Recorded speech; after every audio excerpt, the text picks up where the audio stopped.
समय की बात है। एक गांव में एक व्यक्ति रहता था। उसका नाम सोनू था।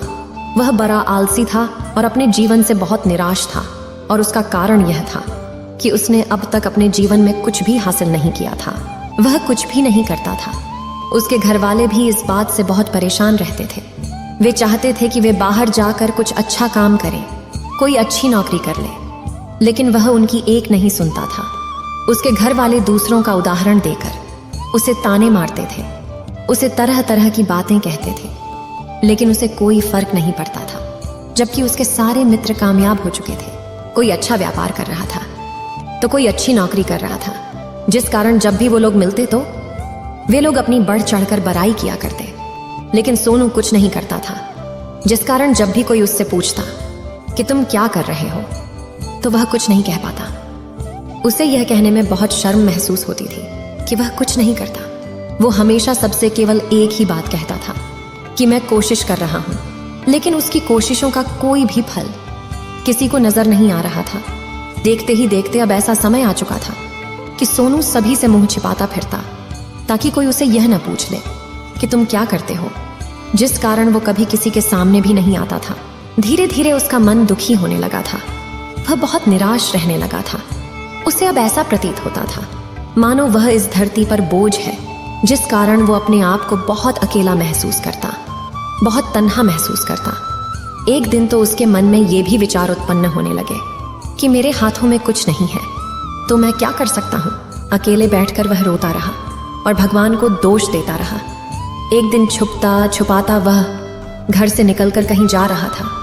तभी उसने रास्ते में देखा कि एक बौद्ध भिक्षु लोगों को प्रवचन दे रहे हैं और प्रवचन में वह दुख की बातें कर रहे हैं। सोनू कुछ देर के लिए अपना मुंह छुपाकर वहीं पर खड़ा हो गया ताकि उसे कोई देख न ले, और चुपचाप वह उन भिक्षु की बातें सुन रहा था। बौद्ध भिक्षु सभी को प्रवचन में कह रहे थे कि दुख हमारा सबसे बड़ा साथी है।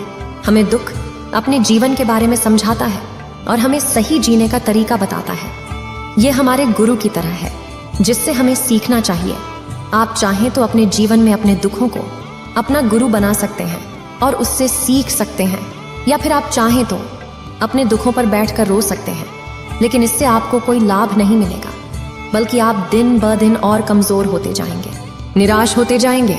सोनू छुप छुप कर उन बौद्ध भिक्षु की ये सारी बातें सुन रहा था।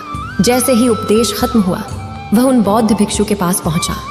उन्हें प्रणाम करके वह कहता है, हे महात्मा, अभी आप कुछ देर पहले दुख को गुरु बता रहे थे। आप कह रहे थे कि दुखों से हमें सीखना चाहिए, हमें उन्हें अपना गुरु बनाना चाहिए। लेकिन मैं भी तो अपने दुखों से परेशान हूँ, अपने जीवन से परेशान हूँ।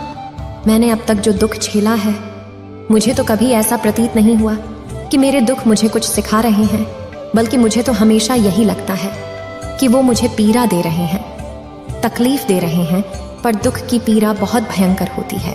ऐसा लगता है अब इसके बाद हमारा जीवन समाप्त हो जाएगा, इसके बाद हमें कुछ नहीं मिलने वाला, और यहाँ तक कि हमें मृत्यु भी उसके सामने कम लगती है।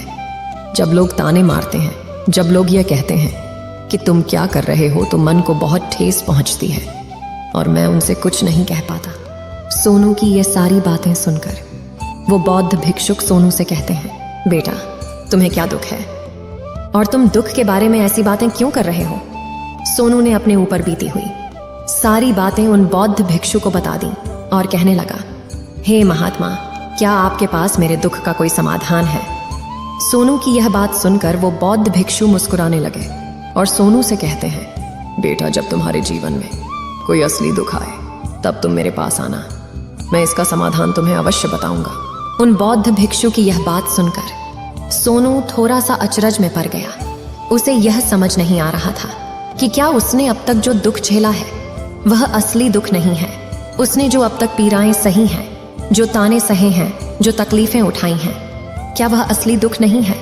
आगे वह मन ही मन अपने आप से कहता है कि जब मुझे मेरे अपने नहीं समझ पाए तो ये बौद्ध भिक्षु मुझे क्या समझेंगे। इतना सोचकर वह वहां से चला गया। सभी लोगों के ताने सुन सुनकर सोनू बहुत थक चुका था, तो बहुत निराश हो चुका था, जिस कारण उसने निर्णय लिया कि वह अब कुछ करके दिखाएगा।